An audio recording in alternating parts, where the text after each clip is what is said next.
Nothing contained in this podcast should be considered a substitute for professional medical advice. This content does not represent our respective employers and is purely the opinion of the podcast hosts. We are not your personal medical providers. Sorry, friends. So, if you have any questions or concerns or seeking advice, diagnosis, and or treatment, please seek individual, personalized advice from a healthcare provider in your area. We are not liable for any risks or issues associated with using or acting upon the information contained in this podcast. This is intended for educational and entertainment purposes only, so enjoy the ride.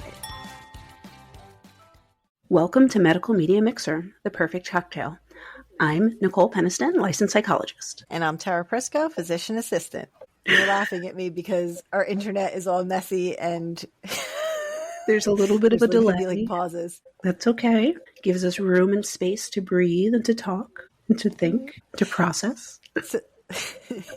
So what's interesting is actually your voice is okay, but your video is glitching on me. So I just get you in these cool poses. Awesome. That's what my favorite thing is to have cool poses while my voice is calming and soothing and reaching all of you. I see you're wearing your green today. I am, and I made Lucky Charms cookies and brought them into work. And and I have little, you can't see them under my headphones, but little shamrock earrings in. And my hair is now red, so I'm feeling super Irish, even though I'm only a quarter Irish. Not even that. You're more than I am. So on Ancestry, I'm only 9%. So I mean, if I looked it up on Ancestry, I'm probably less than a quarter. That was just off the top of my head. Yeah, I mean, you have to think about the math and the way it works down. So I did the backwards math. So it means my mom's 18%. And my grandmother was 36% or whatever. Wow. That was some good math right there. That's some backwards math there. It is. And my children are only 4.5%. So. Look at that. You're so good. My Ancestry was the most anticlimactic thing ever. I kind of already knew. And then I was like, ooh, maybe I'll find out new information. I didn't learn a single brand new thing. Everything that came up on there, I already knew. And I was just you did the DNA? Yeah. Yeah. I knew my mom's family and DNA. I knew my dad's. And as expected, it came up that I was 52% Caucasian and 48% African American. It was like, wow, who would have known by looking at these two people sitting in front of me? Yeah, there were no surprises. It was anticlimactic. Mine is such a mishmash. So it's like, apparently there's Slavic in there, which I think that's the Czechoslovakian. I guess maybe it goes under that. And then a lot of English, some Scottish, a little French, lots of German, mostly German. And then the Irish is in there. But it's more like my mom has like decades and generations and hundreds of years of history. My dad was like, I don't know. I think we're this. Yeah, my mother's French Canadian. My father is Czechoslovakian, and the rest, I don't know. So, I know. It's crazy. Oh my goodness. All right. Couple of things before we get started. So this is going to come out. So we're talking about St. Patrick's Day. So obviously this is mid-March, but this is going to come out first week of April. Mm-hmm. So we had discussed that we're going to try and run a contest, which we will put up on Instagram only because we need to kind of keep it in one place. But we'll mention it here as well. So the whole month of April, so from the 1st till, how many days are there in April? 30? More than 29. You see, that's where it froze and I didn't hear you. But yes, whatever amount of days you said. She'll find out later, folks. So I know we're going to do this hashtag contest and we're going to make it sort of a little fun thing to also have competition between the states that listen to us. So right now, as of this moment, I'm going to give you just the stats for March because that's what I got for mid-March currently. And I'll mention the countries too. But all right, so first out, countries that listen to us is 92.3% the U.S., 3.39% the UK, 1.69% tied Canada and Russia, and 0.85% Ireland. So I'm not sure if anyone's going to overcome the U.S. on that one, but hey, give it a good try. Tell a friend. But in the U.S., as far as the states go, there's a little more room that movement can be made. So our home state of New Jersey is at 55.05%. Okay. Okay. Florida's at 14.68, North Carolina 7.34%, South Carolina 6.42%, and then Delaware, New York, and Pennsylvania are all tied at 3.67. Hey, Pennsylvania friends, you were like number 2 the first month. Where'd you go? And Michigan, which I think I know who it is because I have friends in Michigan, is 1.83%. California, Massachusetts, Virginia, and Washington State are all tied at 0.92%. So, some little friendly competition. What states can get themselves moved up in the rankings? And so the contest will be go on Instagram, snap a picture of your screenshot of your phone or your car while you're listening to us, and say, I hashtag I'm medical listening media to hashtag. All right, let's do that again. So,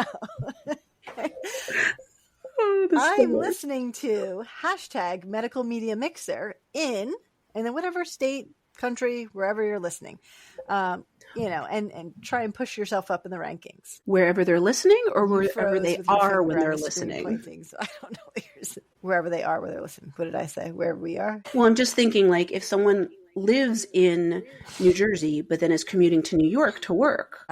True.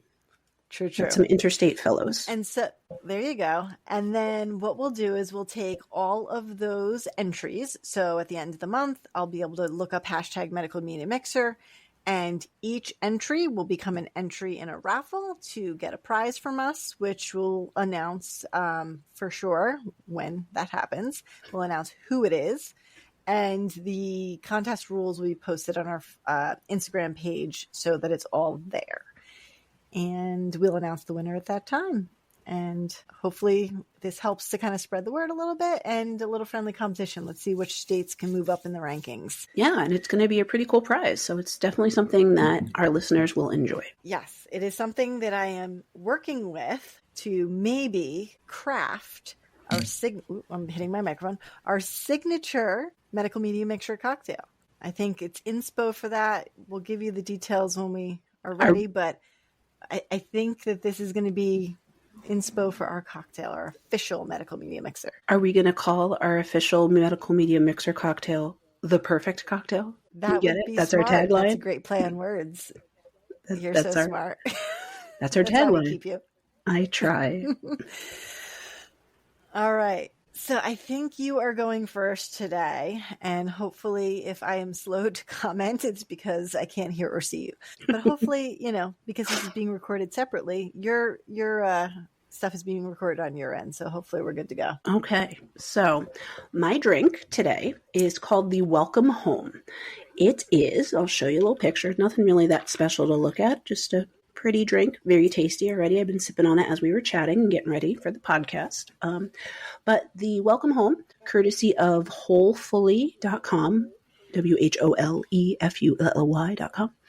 And it is containing 1 ounce of gin, a half ounce of lemon juice, 4 ounces of champagne, 1 ounce of simple syrup, ice, and a brandied cherry. I didn't have a brandied cherry, so I used a maraschino. Follow your heart on that one. What you do is you combine the lemon juice, gin, simple syrup, and ice into a shaker. Shake well for 10 seconds. Pour the champagne into an old-fashioned glass. Add the mixture to the champagne. Add a cherry and enjoy. So you may ask, what am I going to talk about if the name of the cocktail is the Welcome Home? I am going to talk about agoraphobia. Okay. I know. I love my home. Exactly. Welcome home. So several weeks ago, I was trying to plan for a particular episode. I wasn't really finding what I was looking for. And as I was puttering around on the interwebs looking for good resources, I came across a television show called Found. It is a procedural drama on NBC. I watched it through Peacock. Yes, NBC is Peacock. And so the show originally premiered in October 2023. I know I'm late to the party. I just found it this year, 2025, but it is now on season 3, I believe. Or yes, so season 1 and 2 are out and season 3 is TBD. So the premise of the show is that the lead character, Gabrielle Mosley, she is according to Wikipedia, she is a public relations specialist and a crisis manager. They never fully define what she is, but she owns this organization that basically is a bunch of vigilantes who find missing or kidnapped, essentially persons of color, people that the police may not be as engaged in solving their cases for. This is when this organization swoops in, does all the dirty work, solves the crime, saves the day every episode. So time after time again, the police are either not caring about it or befuddled. And every time Gabby and her team swoop on in and they get the job done. I will say when I watched the first couple of episodes, I was like, oh, this is such a great show. But public relations and crisis. I'm not really sure how that is solving crimes. Well, I mean, she's solving them, but not on the up and up. She's using some techniques that are not necessarily above board. Like one person in her team, who I'm going to be talking about today, he is a hacker. And so he uses his tech and hacking experience to help triangulate phones and locate people and all that cool stuff. Surveillance, all of those things that are wonderful skills to have, but he's not working with the police. He's working in his house because he has agoraphobia and he doesn't leave home. So that's just one character on this team. She's got some other characters. One guy is a military vet who is no longer working with the military. He's got some mental health issues of his own. So that's another thing. Everyone on this team has had some really negative experiences in their life, and that's kind of what brought them together and make them want to work towards helping people in the future. So there's a few other people on the team. I'm not going to go into all of them because it's who I'm talking about today, but it's a good show. I like it. I suggest it. It's a little hokey at points. Like every time Gabby finds somebody, she says the same thing. I'm Gabby Mosley, and I'm here to save you. And it's like, really? You said that the last 17 episodes. But okay. We get it. Everybody knows you're the one who saved everybody. That's the formula. Yeah. But it's a good show overall. My favorite part of the show is the delicious Mark Paul Gosselaar. Even though he plays a very, very bad guy, he does it very well. So Mark Paul Gosselaar can still get things done. We're going to throw it back eventually to Saved by the Bell. So of course we are. Of course we are. But yeah, when I first saw it, I was like, wow, this show brings Zack Attack to a whole new meaning. And if some of our listeners have watched the show, they know exactly what I'm referring to. No spoilers, but Zack is attacking in a different way in this show. So as I was saying, I'm going to talk mostly about one of the main characters whose name is Zeke. So Zeke Wallace, he is the tech expert on the team, and he has pretty severe agoraphobia. They don't say exactly when it started, other than at one point he had been abducted by a family member as a child, and ever since then, since being rescued, I'm assuming, he's really afraid to leave his home. And as far as I've watched, which I've watched the majority of the shows, there are 13 episodes in season 1. Looks like 17 episodes. No. Yes, 17 episodes in season 2.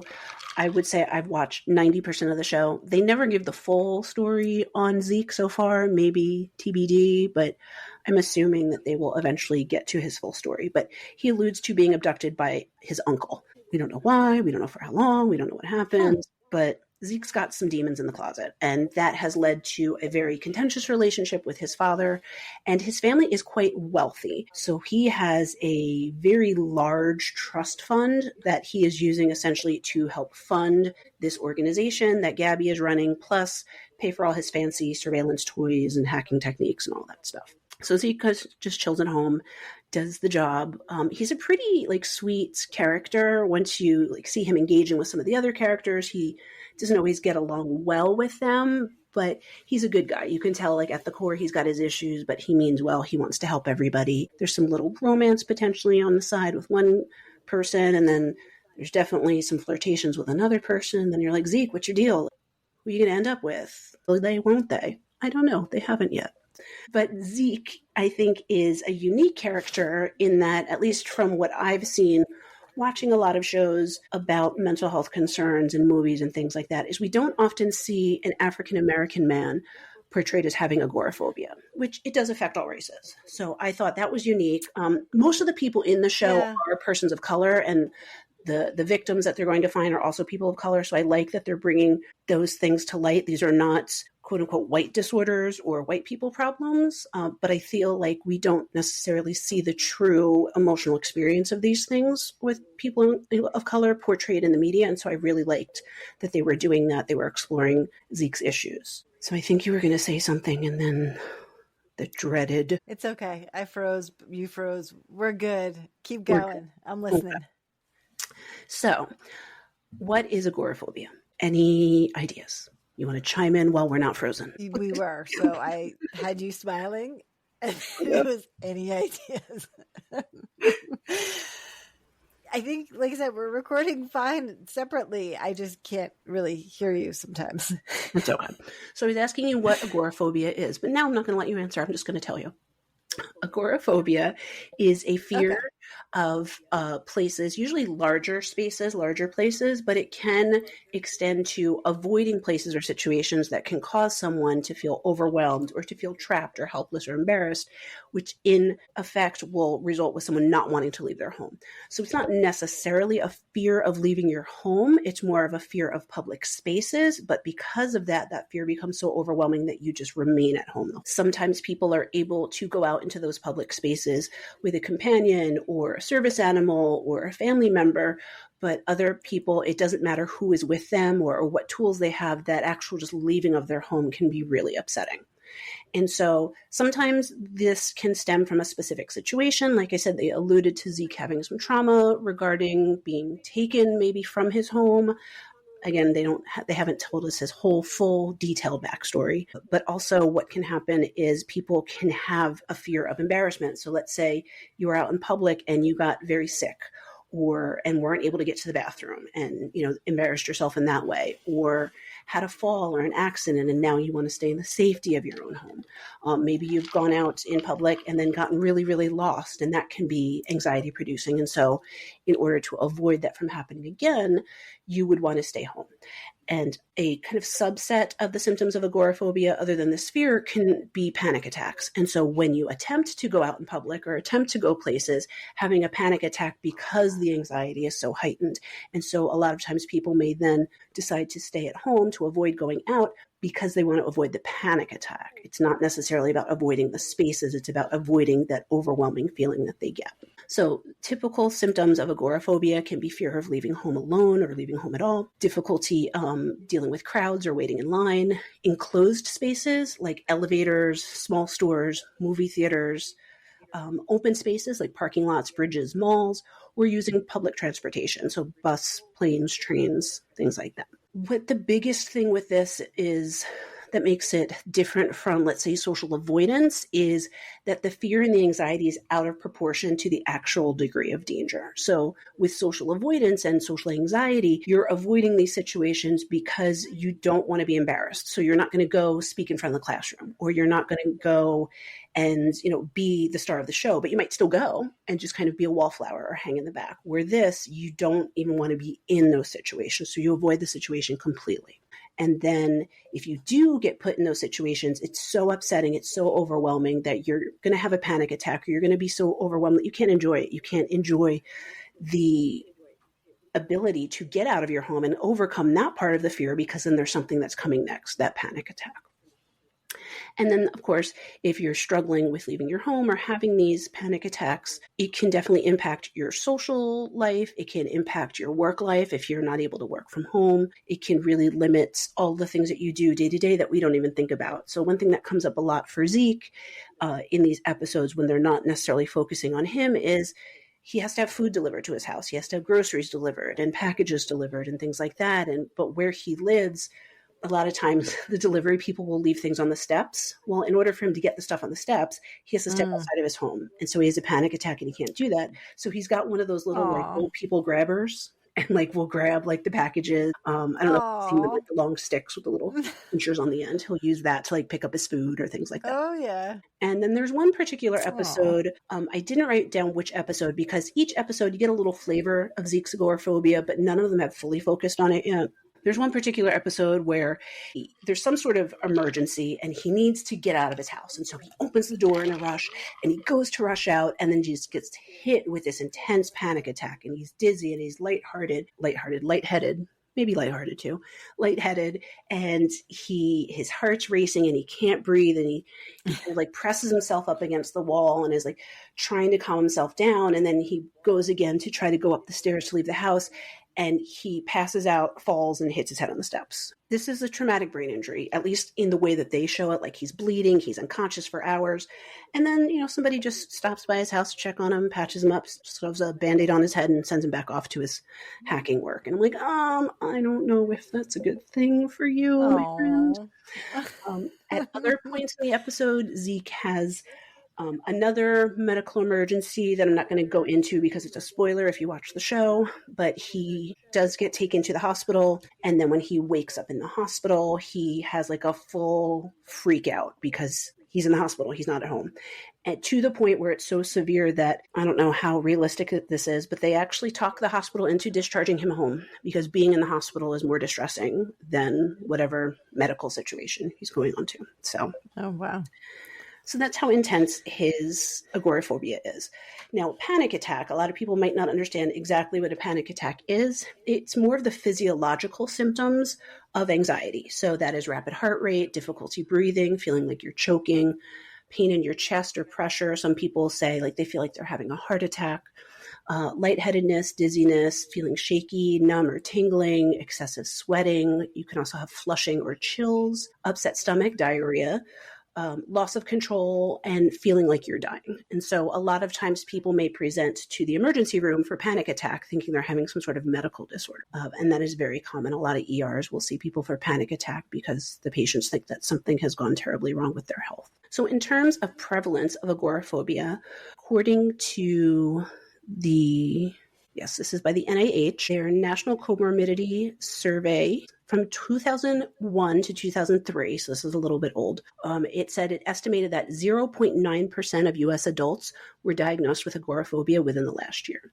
And then the past year prevalence of agoraphobia was similar for males and females, so 0.9 for females, 0.8 for males. So not really a big discrepancy between genders on that. And then it was estimated at that time that 1.3% of U.S. adults have experienced agoraphobia at some point in their lives. Very small percentage of people, but I feel like it's something that, for the excitement and the media of it, we've seen a lot of it in movies and TV shows versus actually knowing real people. Is there an average age of onset or something that you know? So this, if I'm reading it correctly, it says it can begin in adolescence, so between 13 to 18.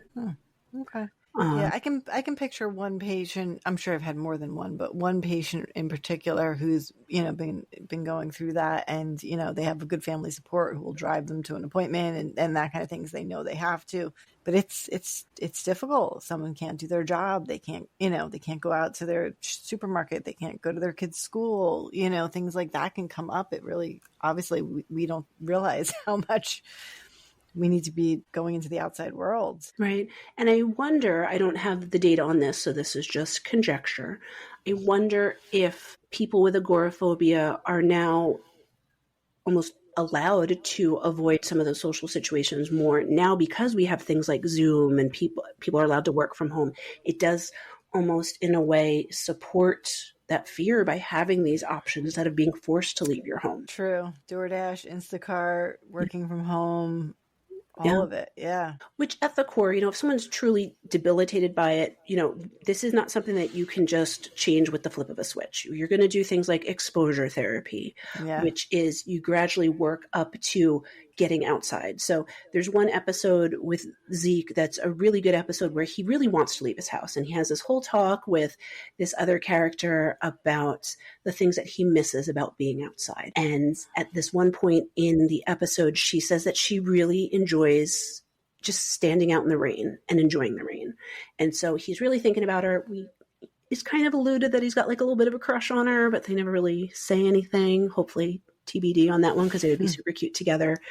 But there's this one episode where it's raining outside and he's had a rough day. There's been some stuff going on related to larger plot lines, and he opens his door and he steps like slightly outside and extends his hand and feels the rain, and you just see this like look of just joy overcome his face. And all he did was like put his hand out far enough for just his fingertips to touch the rain. But like for him, that would be step one in exposure therapy, where, okay, you haven't left your house, but you're trying, you're taking that one step forward that you hadn't done in months or years. And that's really what's difficult about exposure therapy, especially for agoraphobia. Depending on how long someone has had this and how severe it is, it can take a very, very long time to get someone back into the daily life that we all expect someone should have, especially if there are these other supplemental things that we just talked about that are making it easy to stay at home. Like with Zeke, he gets all of his food delivered. So he doesn't have to go to the grocery store. He doesn't have to go to a restaurant. He doesn't have to go out. But maybe he's missing out on part of his life by going out for drinks with his buddies after they solve a case. Yeah. So it's like there's things that even though he can function like this, is it really the best for his mental health? And he does come to question that throughout. Is it typically the longer somebody's sort of stuck in this, the harder is to get them out? Is that kind of... I would say yes, but I also think it really depends on a bunch of factors. I think it depends on what kind of triggered this disorder, the level of trauma that caused it, or if it was something that gradually happened over time. They gradually started pulling out from public versus just a one day, no more. I think it also depends, as with any mental health disorder, the person's level of distress and if they want to change or if they're happy with, staying in their home. If they're perfectly happy and content to avoid being out in public, they're not going to want to change. They're not going to want to do this therapy that's going to get them back out there. So there's a lot of factors to it, but I do think with anything, the longer we've been doing something unhealthy, the harder it is to change it. And so etiology, we're not really clear on where it comes from, but as I said, trauma does play a big role of it, but there could be a genetic factor. The heritability estimates are ranging from 48 to 61%. But those are also smaller studies because since this occurs so rarely, even if we studied everybody that we know is diagnosed with it, we're not really capturing the full essence of it because with any study, these are people who are voluntarily participating in the study, so they may inherently be different than people who choose not to participate in the study, which that's always a big thing in psychological studies. What is the difference between someone with this disorder and they want to be in the study versus they don't want to? And it also reminds me too, though, of the whole, I think with OCD, we talked about this. Is it genetic or is it learned? So if your parent had this and this is how you always grew up, then is that because of an actual, genetic cause or a learned behavior? Yeah. And so this one study that they're citing, they said a family history of panic disorder was associated with panic disorder with agoraphobia in offspring. But agoraphobia without panic disorder, there was no genetic component that they were finding. So it really depends on how it presents as well. Right. And panic is so coming from the inside that I don't think that would be an observed. Nobody wants that to happen. That's not something you could make happen. So yeah, that kind of separates that out. Although in the future, we are going to talk about when people fake disorders. So that's a different issue. But yes, other other contributing factors that they say can be lack of paternal warmth. I'm sorry, not paternal, parental. I'm not trying to be mean to the dads out there. Lack of parental warmth, parental overprotectiveness, childhood fears or night terrors, early life experiences of grief or bereavement, and then an unhappy or traumatic child. So having those difficult things early on also kind of makes you not want to trust the world that much to go out there either. And then, let's see, we talked about all of the physical symptoms. We talked about treatment. There's other types of medical treatments that you can use, like benzos, which we've talked about, how that can be not always the best choice. A lot of the SSRIs are not really as successful in remission of agoraphobia symptoms, but can treat some of the anxiety associated with it, but it's not necessarily just going to get rid of the agoraphobia itself. And as I said when we started off, agoraphobia is a type of anxiety disorder. So just because a medication works well for anxiety doesn't mean it's going to work well for all the types of anxiety or all the things that are happening.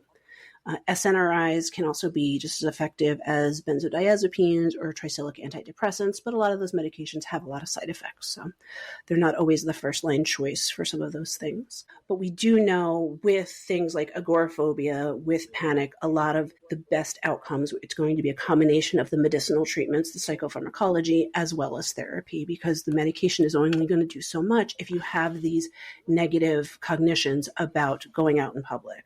It's not going to get rid of your Right. thoughts. It's just going to make you feel less distressed by those thoughts. Right. It did freeze a little bit when you were talking about the medications, but I'm not sure if you mentioned in there beta blockers. So blood pressure medications that we sometimes use. So for the panic end of things, it can't fix the full underlying propranolol, which is kind of an old blood pressure / heart rate medication, slows down sort of fight or flight. So we use that sometimes for situational things, if the patient either knows or, to have it with them in case it happens, or if they're going to walk into a situation that might have panic, then they would take it prior to going. So I've used that successfully. Right. And that would be great to use when someone is going through that exposure therapy, knowing that they're going to be put in those situations that are going to cause those symptoms to escalate, versus using it just when you're staying at home and the thought of leaving is making you anxious. Exactly. That makes sense. And then you don't get that feedback of the heart rate going up and all of that when you're doing the exposure therapy. So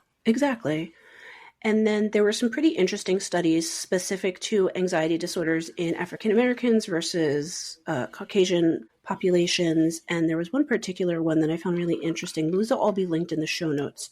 But in general, 1 in 5 African American adults experience at least one type of anxiety disorder within their lifetime. So you can have more than one anxiety disorder. And then the most common anxiety disorders in that population are post-traumatic stress disorder, social anxiety disorder, generalized anxiety disorder, panic disorder, and then agoraphobia, with a lifetime prevalence in the African American community for agoraphobia being 2.1%. So that's nearly triple what we were talking about, the general population statistics for that. So I think there's a lot of work still to be done on that. There is a lot of distrust and mistrust of both the medical field, but also the psychological field for persons of color, with 100% understandability. And where I think we can work to address that is having more therapists of color working with people in their community, being more vocal, doing more outreach, talking about these issues affect everyone. Like I said before, these are not white disorders or white people problems. Everyone is affected by them, but it's just, if you feel like you're in a space to seek treatment and feel like you're getting the treatment you deserve and being taken seriously, versus being disparaged or blown off, as that has happened with a lot of people in minority groups, have not always been treated very well by medical fields and by psychological fields. So trying to break the stigma within the community, but then also changing the way that we're approaching everyone, not just people of color, but talking about what's happened in the past, what we need to fix, and doing better now. I think another really interesting thing that came up in these articles looking specifically at the disparity in those incidences was something that we don't necessarily take into account if we are not a person of color, is the effect of racial discrimination on anxiety disorders. You feel anxious because when you go out in public, people are treating you differently. People are not treating you in a good way. So that makes you not want to go out there. And that is totally understandable. We cannot turn a blind eye and say that this doesn't happen, because it's just not true. And so looking at and truly understanding the social aspects that are contributing to these disorders in these folks, and then how to change that, how to make it better, how to make things more receptive for persons of color to feel like they are seen, they are heard, they are not being discriminated against, and then doing what we can socially to end that discrimination, to change it, so that way everyone can feel safe out in public. Everyone can feel safe going about their lives, and then getting the help in a way that they feel is right for them. With respect to lifetime disorders in African American women, there's also been racial discrimination as well for any anxiety disorder. So all the ones that I listed before. And then the conclusion of that, so that study was done in, I just lost my citation. It was done in a year that occurred,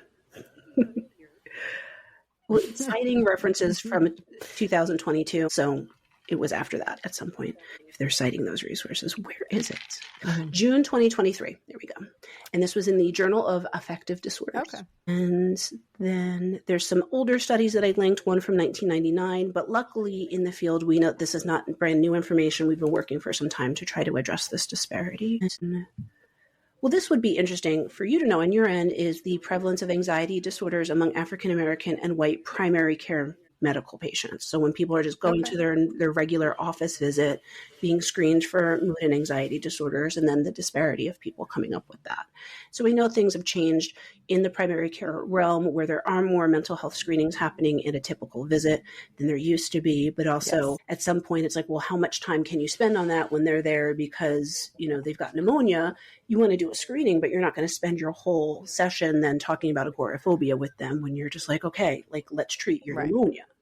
So making the appropriate referrals to other professionals in the community, talking about how these are very treatable and manageable disorders. It can be difficult, but people don't have to live this way if they'd like to make that change. So that's what I've got for agoraphobia. Nice. Yeah. I mean, something we definitely encounter panic. I certainly encounter panic. And like I said, I can think of one, maybe two patients who I would call agoraphobic, but it's just being, I think, open, hopefully, so the patients feel that they can approach you, in the primary care space, like there's simple things. And it's something obviously you hone your craft over years, but like body language, receptiveness, so they feel that they can tell you. And a lot of people hold this in and don't want to tell you about these, like you said, the stigma of mental health. And so I always try and like not be at my computer, turn my body toward the patient, sit back, relax, and listen. And you know what I mean? So that they feel that I'm engaged. And that's not like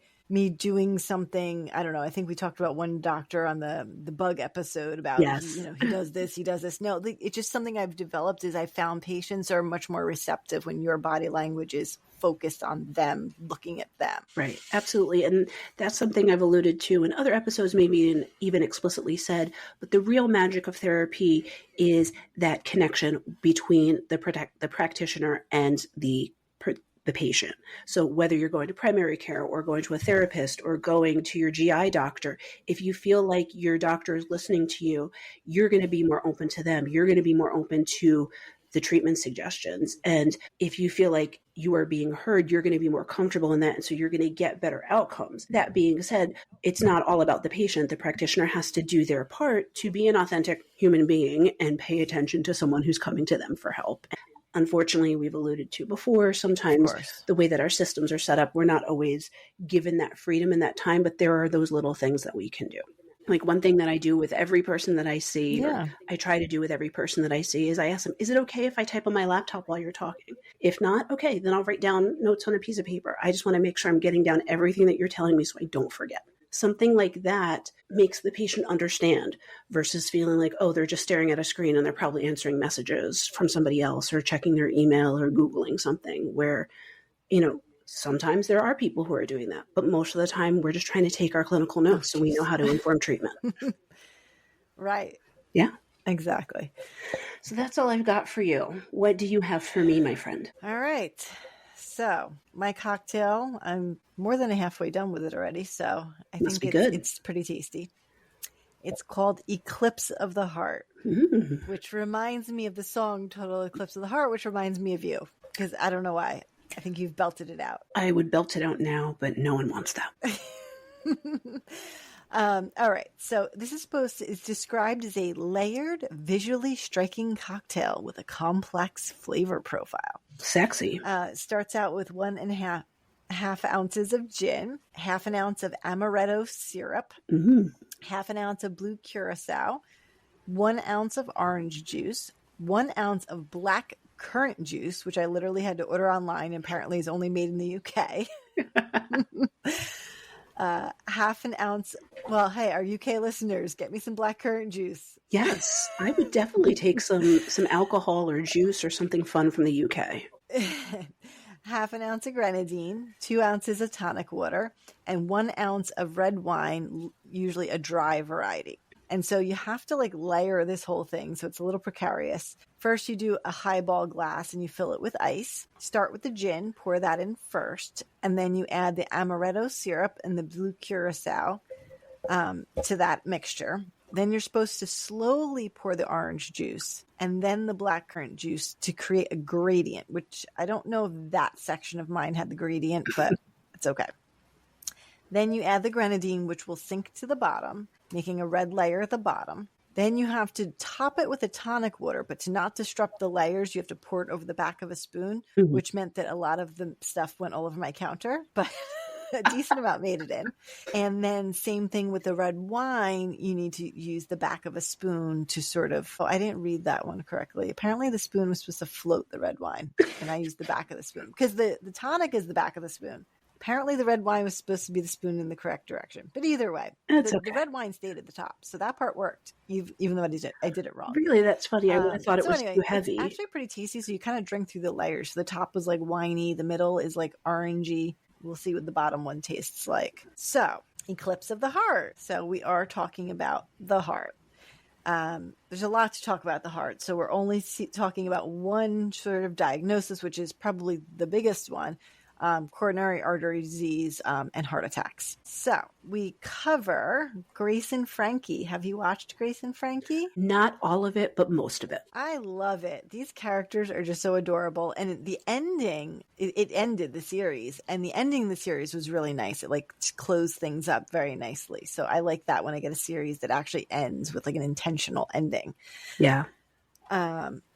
So it is an American comedy series, and it's created by Marta Kaufman, which I know is a big creator of a lot of TV shows, and Howard Morris, and it was on Netflix. And it stars Jane Fonda and Lily Tomlin, as well as Sam Waterston and Martin Sheen. So it's a pretty big cast right there, like huge names. Yeah. And it was on Netflix from 2015 to 2022. So it follows Grace Hansen, who is played by Jane Fonda, and she's a sharp-tongued retired cosmetics mogul. And Frankie, who is played, of course, by Lily Tomlin, because she's the hippie, quirky artist. And so that's Grace and Frankie. Their long-term husbands, Robert and Saul, are successful divorce lawyers, and they all live in San Diego, California. But their lives are turned upside down when Robert and Saul announce that they are in love with each other and are leaving their wives. So comedy ensues, but comedy in a, I would say, dramedy sort of touching way. Lots of lessons learned, learning how to restart life in your 60s. So it's a lot of fun. So the women who really never, of course, we have the high fashion cosmetics mogul and then the hippy dippy woman.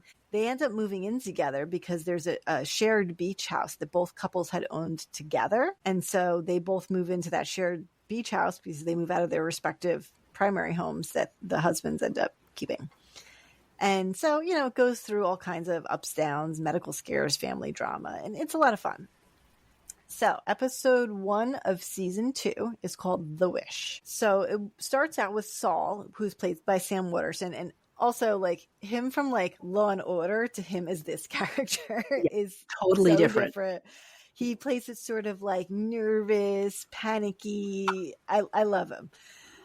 He walks into the house and finds Robert slumped over the kitchen table and unresponsive. So, yeah, they cut to now Robert in the hospital bed on a monitor, oxygen on. He's clearly a bit loopy on morphine. His daughters show up. Bud and Coyote, who are Frankie and Saul's kids, I love show Coyote. up. I know. And they said they're going to take him down for a heart catheterization. The whole family's in the waiting room. It's all very involved. These families have grown up together. So even despite this whole upheaval, even the kids are basically like family. So, once they come out from the heart catheterization, this female doctor, actually, which I like that being portrayed, comes in and states that there are acute blockages in his arteries and he's going to need a bypass surgery. And they said they can get him into the OR in just a few hours. They actually, which is interesting, they do an endoscopic bypass instead of open heart surgery. So I'll touch on that later. It's not something you hear too much about. But basically, of course, this kind of a news changes him, a big fear of dying. He's scared. And basically he says that, I want to marry Saul like now before I go in for surgery. And so it is sweet. And so everybody sort of scrambles to get things done. They were supposed to have this actual wedding, but they scrambled to get things done and they end up getting married in the hospital. Mm. And, at the end of them getting married, they have the hospital bed being pushed away and there's like a just married sign, like with like stuff on the back of the bed. It's really sweet. So, basically Saul comes out into the waiting room after the heart surgery happens, says, they told me everything's going to be fine. They cut to Robert. He's in bed, oxygen mask on. He's asleep. Later, they show him with a nasal cannula, which is oxygen just through the nose, waking up a bit confused, a bit loopy, and then eventually waking up completely. And he's in much better spirits. And this kind of plays out actually over 3 episodes. So the main one is the episode 2 of that season. But then episode 3 and 4, sort of him finishing up. And by the end, he's joking around with the gay male nurses and they're having drag bingo in the hospital. Like it goes from him being scared, of losing his life to sort of this lighthearted thing by the end. So what happened to Robert? He had, typically what we would call a myocardial infarction, which is caused by coronary artery disease. So coronary artery disease is the leading cause of death in the United States. Mm-hmm. And it is estimated to be 1/3 of all deaths in the population older than 35 years old. So it's a lot. So 1.5 million cases of myocardial infarction, so that's an acute event, a heart attack, what we call a heart attack, occur annually in the United States. There are other, and we'll touch on, coronary artery disease in general, but MI, myocardial infarction, is that acute heart attack that we see portrayed in TV and movies. And when somebody says, I went to the hospital with chest pain, I'm having a heart attack. That's kind of what we call that. So, we've made big strides, but even with the big strides we've made, the total number of MI related deaths in the United States has really not declined, even though other age adjusted death rates have improved. So it's more frequent in Black patients compared to white patients. And that excess disappears, though, by age 75, and it sort of evens out as far as the death rates go. And surprisingly, actually, the Hispanic population is less than both the Black and the white population for actual death from MI. I'm not really sure what that is, but hey, that's good. Yeah. Any less death is less death. Yeah. So coronary arteries. So this is kind of like basics. Let's kind of define what's what. So the coronary arteries, when I show this to a patient, I use my hands, and they're these little finger-like arteries. And I'll show this in the camera. I'm not sure if it'll go on the video or not, but sort of that sit on top of the heart. And their job is to feed the heart muscle, because the heart is a muscle and essentially is a pump. And I explain this to a lot of my sort of blue collar men workers. I'm like, this is a pump. If this pump doesn't work, the things don't move. And I explain, in that way. But this pump needs power, and it needs those coronary arteries to feed that muscle, or else, like any muscle, without blood, it would die. Mm-hmm. So the coronary arteries, they come off your aorta, which is your biggest artery in your body. You have the right coronary, the left main coronary, the left anterior descending, the LAD as we call it. That's the one they call the widowmaker. So that, because it supplies such a big portion of your left ventricle, which is your basically most important part. So if that one gets completely clogged, that's when people say they could have a sudden death. And then there's the left circumflex artery. And so, any degree of blockage in these arteries could cause angina, which is chest pain that doesn't become a heart attack quite yet. Heart disease, heart attacks, and heart failure. I always called her angina. Angina. Yeah. I mean, there's a lot of things in medicine that, we all pronounce differently. Tinnitus and tinnitus. That's a big one. Yeah. I always called it tinnitus. You can ask different people. Everybody's going to call it something different.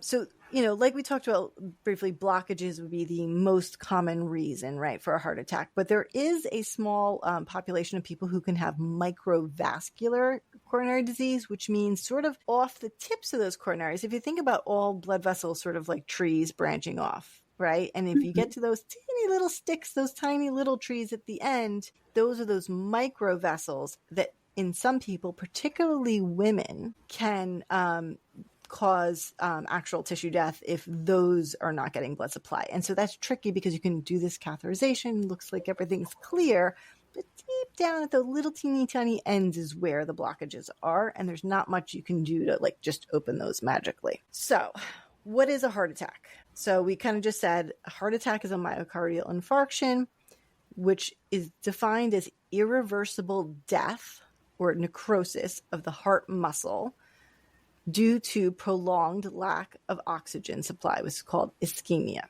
And so atherosclerosis, which is clogging of those pipes, basically, is one of the big reasons. Sometimes a little clot can get thrown into there, a little emboli. Coronary artery spasm. So this isn't like something physically blocking the hole, but basically if you think about like tightening of that pipe and kind of clamping down, or embolization, which is some sort of debris from other part of the body that can get thrown into there.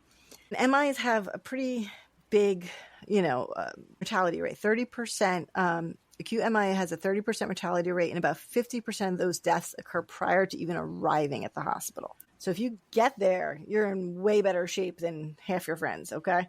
And then even 5 to 10% of people who survive still die within the next year due to complications, because say you can't get that heart muscle back, right? Then the overall pumping of your heart is going to be very, very much less, which again causes congestive heart failure. That's another episode, another day. Which could probably also, if you're not fully pumping, that could lead to stroke or other issues not directly related to the heart.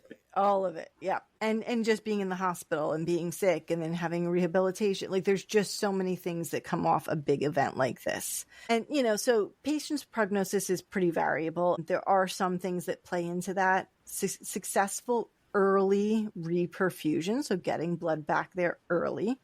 And so, and then after the heart attack, how much of what we call their left ventricular function. So that's their left ventricle, that big important one, how well that's pumping. And then whether to put on certain appropriate medications at discharge actually can improve, which is pretty standard now, but can improve their outcomes. Beta blockers, aspirin, and something called an ACE inhibitor. So those help prognosis if all those things are done. So this may be off topic, but question. Why the big push for baby aspirin? What is that doing? So that helps to stop your platelets from sticking to one another. And so, when we get to what atherosclerosis is essentially plaque buildup from cholesterol. Think about sticky, cloggy pipes, and then your platelet, one of them gets stuck there. And platelets, their job is to stop you from bleeding like in other places. And so they like each other. And then another platelet is like, hey, I'm going to get stuck there. And another platelet is like, hey, I'm going to get stuck there. And then hence blockage. So aspirin is helps to stop the platelets from sticking together. Awesome. So yeah, poor prognosis is age is a big one, advanced age, diabetes, having had a previous event of any kind, or just complications after having that poor, ventricular function at the end, and some, depending on what part of the heart it hits, essentially is going to affect your outcome. So, what do we know the typical signs of a heart attack are? What do we tell people? To go to the hospital if you have chest pain, radiating down your arm, although when women, the signs are different. I know that. Yep. Difficulty breathing, shortness of breath. That's all I got. Yeah. I mean, all with those women, things. I've heard it could be jaw pain. Yeah. I mean, so yes. So, and different people can experience it differently. People with diabetes are going to feel a little bit less. Women can feel it a little bit differently. The universal sign of a heart attack is sort of your fist over your sternum like this. That's sort of like, I'm having a heart attack. I don't know why, but it's true. And that's what people often look like if they're presenting very, very typically.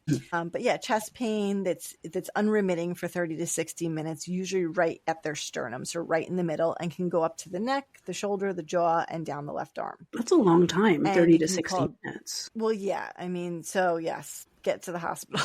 Yeah. And people can call it squeezing, aching, burning. Some people call it sharp. Some people can actually feel like they have indigestion because some of those nerves and some of those things are very similar. So it can be mistaken for indigestion. And of course, opposite indigestion you can think you're having a heart attack. So either way, if you have pain like that, get evaluated. And like you mentioned, shortness of breath can be part of it, fatigue, dizziness, and sometimes you can have like nausea and vomiting and things. Okay.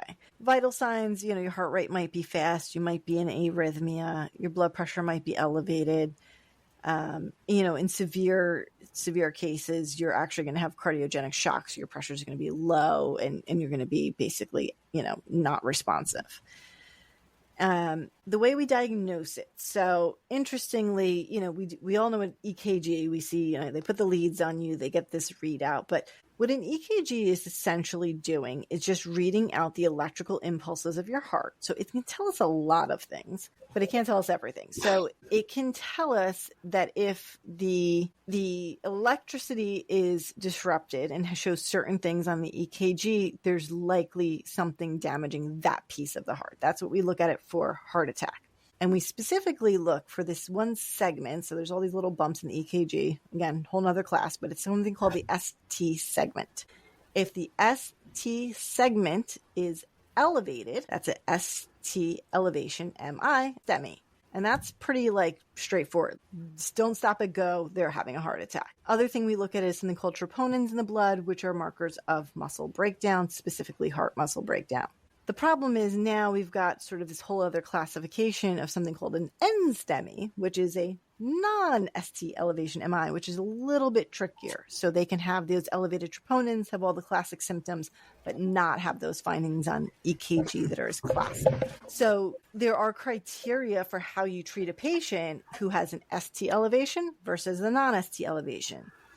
So, again, lots of detailed things, but essentially, ERs, providers are going to have these protocols and understand what to do in each situation. But when you have that ST elevation, they're moving through the steps very quickly because we know it's a hard and fast diagnosis. So pre-hospital, before you get there, if you come in an ambulance, they're going to put an IV in you. They're going to give you that chewable aspirin, tell you to chew it. And it won't be a baby aspirin. It'll be full strength, 325, when you're having the actual heart attack. They're going to give you nitroglycerin, which dilates blood vessels.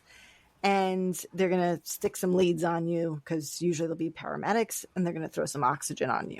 When you get to the hospital, we always say Mona greets you. So it's just how you remember it. So it's morphine, oxygen, nitroglycerin, and aspirin. So if you came via ambulance, you already got some of that, but you get the morphine when you get there.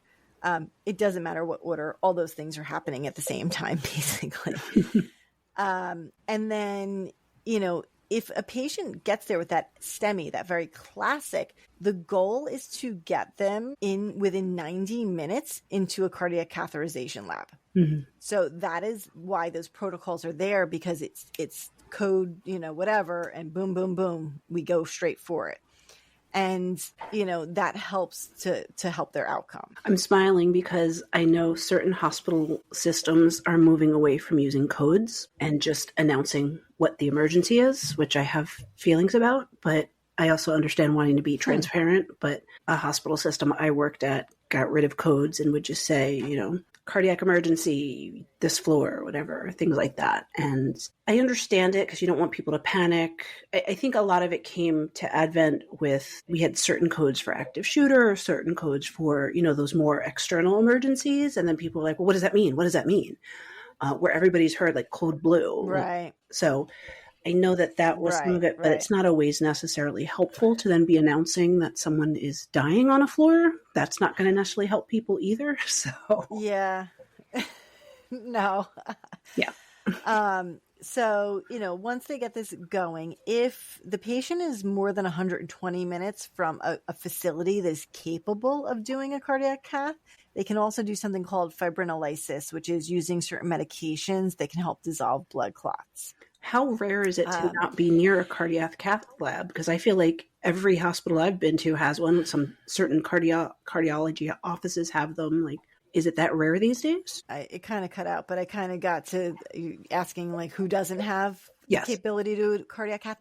I think a lot of that has to do with also these are private cardiologists who are in their office seeing patients or doing procedures. Not everybody's got the interventional cardiologist physically there and ready to go. I'm sure there's somebody on call. A lot of community hospitals aren't going to have that capability. They can use them for outpatient elective catheterizations, but aren't ready for, that emergent. I guess the bigger centers are more likely to have somebody there all the time.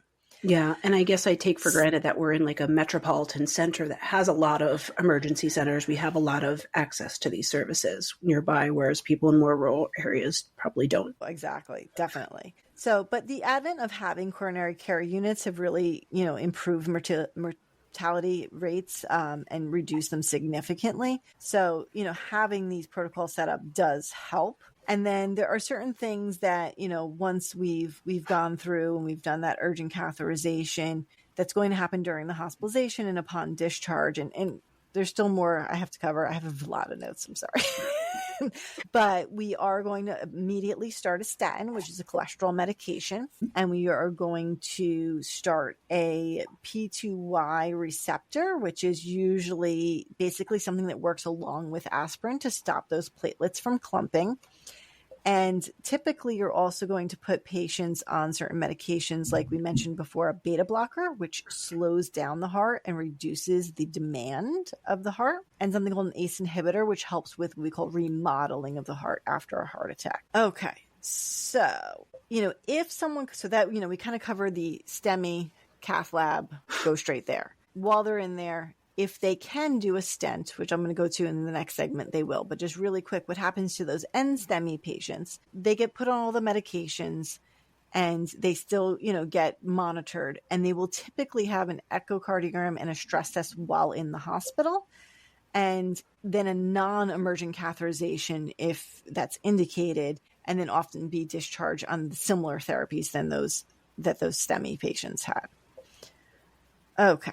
So, what is a cardiac catheterization? Really quickly, basically, it is a procedure where an interventional cardiologist is going to make a tiny little incision in your groin and go through a large artery there, thread this catheter all the way up to your heart, and they're going to look at those tiny little arteries, and they're going to see if there's any blockages. And if there's an area that is blocked, in a short segment, essentially, they can do what's called an angioplasty, which is a balloon that sort of stretches it out, and then they put a stent in there to keep it open. Sometimes you go in and you find diffuse disease, which means all along the pipe there's plaque, but there's not one spot that is a certain percentage that's stentable. So you can't always fix things.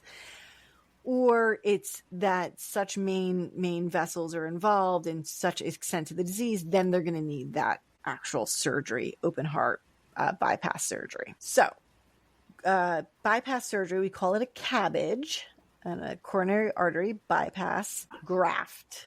I thought it looked like a cabbage or something. I thought it was going to be cute, but no. So basically what that is, two ways. The most common way is they cut your entire sternum open, literally crack your chest wide open. They put you on a bypass machine, which means that your blood goes through and gets oxygenated outside your body while they're working on your heart, which is pretty scary to think about, but it's a well-oiled machine, we'll say. And then what they do is they take a blood vessel from somewhere. Sometimes they harvest it in your legs. Sometimes they use a mammary artery. So they just mobilize that from the chest. And they essentially bypass the blocked area. So they attach at this end, they go around, and then they attach at the other end, essentially to get new blood flow through. And CABGs are done sometimes in these emergent circumstances, but sometimes they're done about somebody who you find out about the coronary disease before they got to the full-on heart attack. It can be done before that happens. So that's often another way you'll see it. Mm-hmm. And then the one that Robert had was that I didn't know too much. I've heard of it, but I didn't know too much about it, is that endoscopic. So essentially, instead of cracking your entire chest, similar to how we do a laparoscopic surgery on the abdomen, you're making tiny little incisions. And they're actually using like a Da Vinci robot, so they can have very precise movements and technology to do the surgery in a smaller area without having the big chest open, which is nice because the recovery for the patient is going to be much easier. But imagine too, some of those surgical risks are reduced, infection and all that stuff is reduced significantly the less you're kind of cutting people open and having more than one hand digging in there. Right. Absolutely. Again, where is it available? Is it available in the center that's closest to you? An academic center, somewhere like that, is more likely to have it. A tertiary center, as we said it. I would imagine too, in 2025, places have at least a center close enough, unless this is like an emergency and you have to have something done immediately. Right. But I feel like you're planning it. Right. And there are, like, I know in New Jersey, here and there, this is the hospital that does these, but not everybody does, like literal, local hospital doesn't do open heart surgery, right? So you're going to have to be transferred to their sister or hospital that's bigger. So there's still like movement that typically will have to happen. Yeah. And I can imagine depends on, the need. If this is something that is an emergency, if it's an emergency, you don't care how it's going to be done as long as it gets done. Versus Right. if this is something you can plan ahead for, then you might want something that has an easier recovery time. Yes. So, what are our risk factors? What makes somebody at risk for coronary artery disease? So all the things that I have. Yes and no. You don't smoke. That's true. Right? Don't have, don't, and never have, luckily. Right. So family history, smoking, diabetes, high blood pressure, high cholesterol. My blood pressure tends to be low, so lucky me. There you go. See? And then, in men, the risk increases around age 45. Women, it's not typically increased till about 55, typically after menopause, because hormones, female hormones are protective. And so, a big part of what we do is what we call primary prevention. We don't want to get to that point. So like literally 90% of my job is primary prevention for heart disease. Like that's what I talk to people all day about, because my whole point is to never get there. So making sure we keep your cholesterol, your sugar, your diabetes well controlled. And of course, stop smoking, which is probably the biggest risk factor and the hardest one for people to do if they've been smoking. Family history, plays a role. Obviously, you can't undo that or change that or prevent it. And we don't really have a way to factor that into sort of our calculations of your risk. So yes, my brother, my father, my grandfather, they all had heart attacks. I'm going to screen you, and I'm going to be a little more aggressive, but there's not like a perfect guideline for that because it's just not something we can measure. So, that would be primary prevention. And then secondary prevention would be somebody who now we know has coronary disease or has had an event. And again, now preventing a second event. So it's all the same things. We just call it two different things, and guidelines may be different. So aspirin used to be recommended for primary prevention. It is no longer, was it 2 years ago or so? It's only recommended for secondary prevention, meaning somebody who's had a heart attack or a stroke or has peripheral vascular disease, they would be a candidate to be on long-term aspirin. But you or I, who've had no events, the outcome of us taking aspirin every single day does not outweigh the risk of taking aspirin every single day, because there are risks of GI bleeding and such. That's what I was going to say. I'm sure there's other complications that if you don't have this risk, you don't want to start taking it for that. Exactly. And then we are going to cover this in a very, very soon upcoming episode, but there are other drugs who now have indications to help prevent coronary disease and prevent events. So the GLP-1s, which we will talk about, not going into detail, but GLP-1s, three of them, I believe, have this indication. More detail on the next one, but the one you hear about the most right now is Ozempic has that indication, and as well as its counterpart Wegovy, the weight loss version. And then the SGLT2 class of drugs, which you don't hear as much about because they aren't so magical and all over the news, but they also, some in there, I think there's 3 in that class that can reduce cardiac events. That would be Jardiance, Invokana, and Farxiga. So they also have indications to prevent heart disease and heart failure. I'm laughing because I can hear like the song for the Farxiga commercial in my head. Do, do, do. And then, the last thing that has proven data medication-wise will be 2 of the statins that have these studies. So what's interesting is back in the day, the old statin cholesterol medications, simvastatin, pravastatin, there are a couple other ones, they lowered cholesterol, but they didn't have any outcomes data. So they can lower the cholesterol all they want, but if they don't prove that they reduce the risk of cardiac events and death, then what's the point, right? So the 2 that have that are both generic now, but one is Lipitor, which is a atorvastatin, and Crestor, which is rosuvastatin. So they're basically the ones that you will see every single patient come out of the hospital on. You will see most people prescribing them first line because they actually have the data. So, as we just said, kind of what do?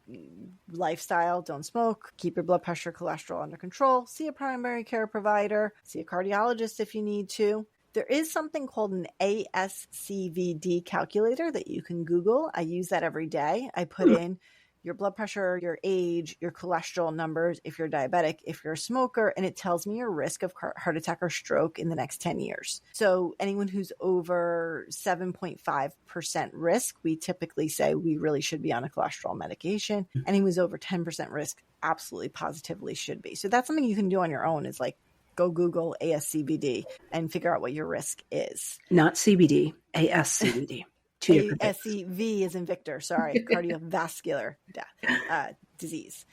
And last thing, because I know I've been talking a lot, some tests that you may do in that prevention screening portion of things before an event ever happens would be a stress test. So that could be an exercise stress test where you actually walk on a treadmill, get your heart rate up, and see if your heart muscle continues to respond or your EKG shows changes. Or you're laughing at me. I'm laughing because I had one last week, and my knee was like all like tight, and I was like terrified that like that was going to make me like look like I can't do it. And of course the stress test came back fine, but like the whole time I'm like limping on it. I'm like, I could do it. I could keep going. I can keep going. I'm fine.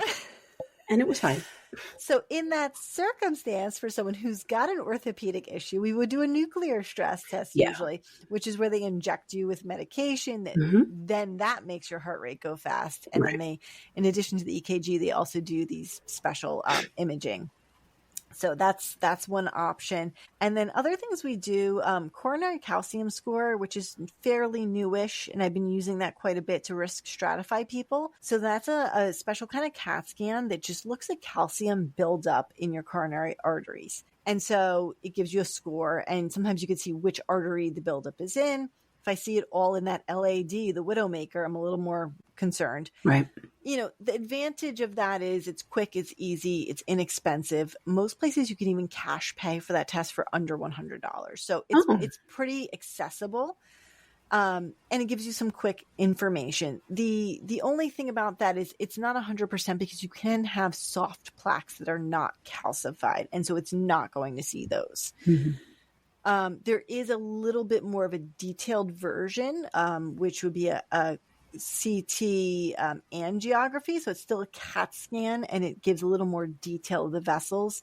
That is going to give you a little more information, and we'll see some of that soft plaques. And then a couple other newer things they're doing is a PET scan.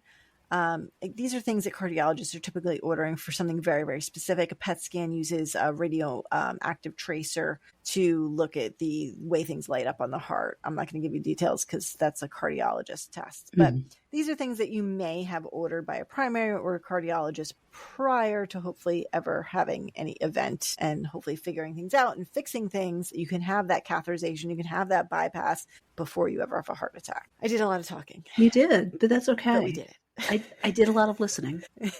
And, you know, we had some glitches in the beginning and then it kind of smoothed out. So I will hopefully in editing get rid of all the weird, awkward pauses. No, leave them in. Make it awkward for everyone. Yeah. You can be awkward with us. Yeah.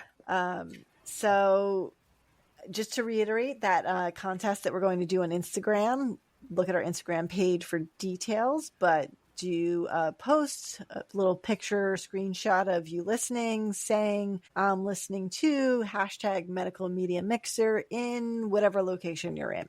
And you'll get a cool prize. You'll be entered into a raffle to get a cool prize. Yes. And maybe if we can plan accordingly, we'll winner on the podcast. Like while we're recording, we can pick and announce the winner then. Yeah. All right. We'll try and make that all plan out time-wise with timelines. Or we could just record just a piece of that, just the two of us picking the winner and then filter it in. Oh, awkward pauses. No, you're the awkward pause. You're an awkward pause. Your face is an awkward pause. All right. So follow us on Instagram, TikTok, YouTube, Facebook, Pinterest. And you can send us your emails to medicalmediamixer@gmail.com. Still no one has emailed me. I'm super sad, guys. Please send me an email. Do we need to give them like direction what to email us? Email us? Email us. Ideas, hello, I'm listening. things you've Email watched? us. Yeah. Things you've watched. topics that you're curious about and you want us to explain, email us pictures of your pets. I don't care. Just send us an email. Anything. Let us know that you're out there, because I feel like I'm just talking to Tara, and with the awkward pauses, I'm talking to myself. See? We do have stats. We have listeners. We just need, them to contact us and interact. We're not related to all of our listeners. We have other listeners. Yeah, true.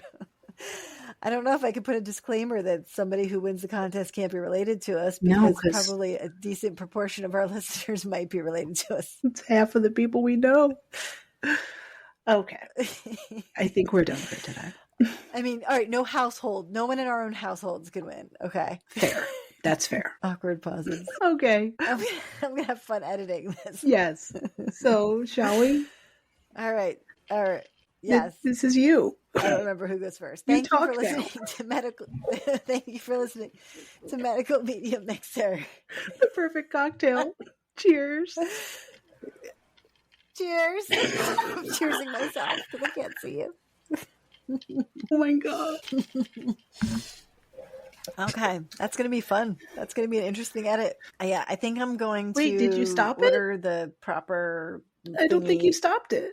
Oh, no, I didn't. Wait, let me hit stop. Keep that in. Stop.